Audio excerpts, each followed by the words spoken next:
when it's just been one of those days. The one thing you need is a meal that tastes like everything's gonna be all right. Make it a day the Quarter Pounder way. Hey there, don't lose your cool. Think of the Quarter Pounder. We are making it a day the Quarter Pounder way with McDonald's, taking a look at the names behind the mic, the people behind the mics, as you want to put it that way. You know, from the breakfast team giving us traffic, but today we're going to find out a little bit more about Marge. Marge, how are you doing? Good, how are you? I know it's Margaret, but I love saying Marge.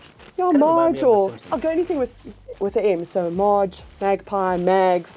Minky. I will respond to Minky. She's amazing.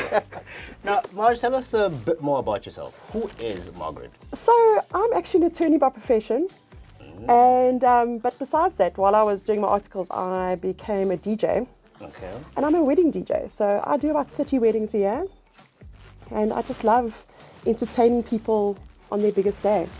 Okay, Playing the right music for their soundtrack, if you so will. What does being a DJ, specifically a wedding DJ, actually entail? So it's a little bit different. It's not so much the wiki mixing, because you want the whole song and you want the people want a throwback, a nostalgic moment.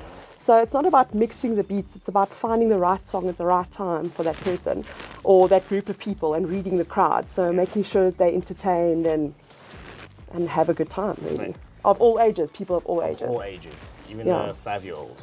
Yeah, well, if they're invited, if the 5-year-olds are invited, they should be jamming along with 80-year-olds, if I Now- can put it that way.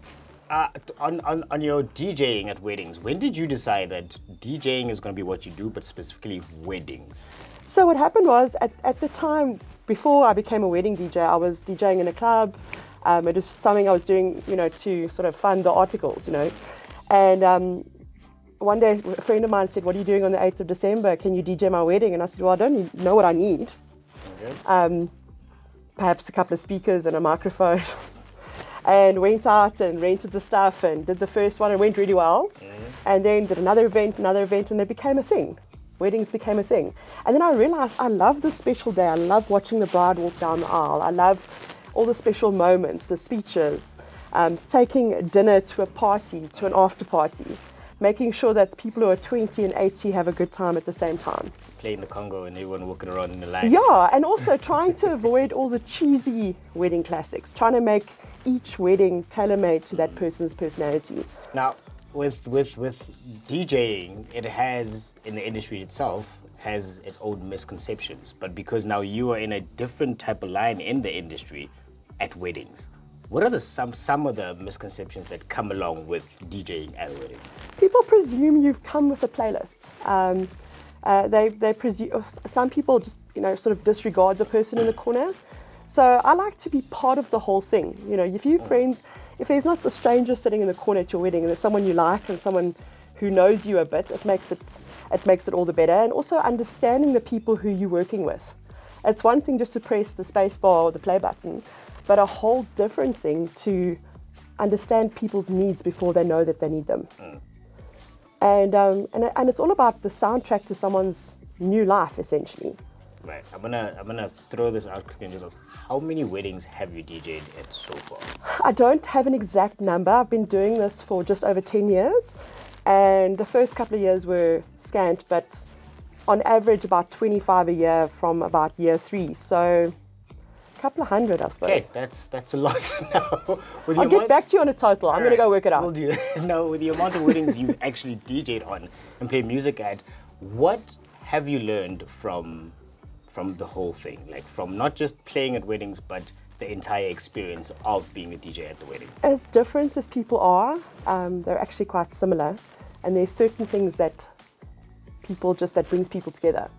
And the right song can just make someone's day, or the wrong song can destroy it.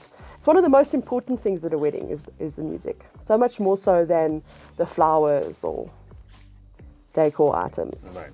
So personally, from that, what do you take that you use, if I can put it like that? Weddings are expensive.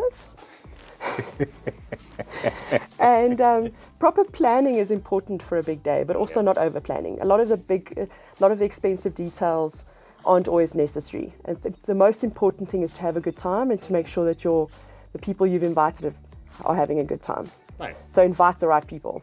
Okay, I'll remember that if I get married. I advise, I'll give you all the top tips, don't worry. Oh, so make it a day, the quarter pound away. Da da da da da. When it's just been one of those days, the one thing you need is a meal that tastes like everything's gonna be alright. Make it a day the quarter pounder way.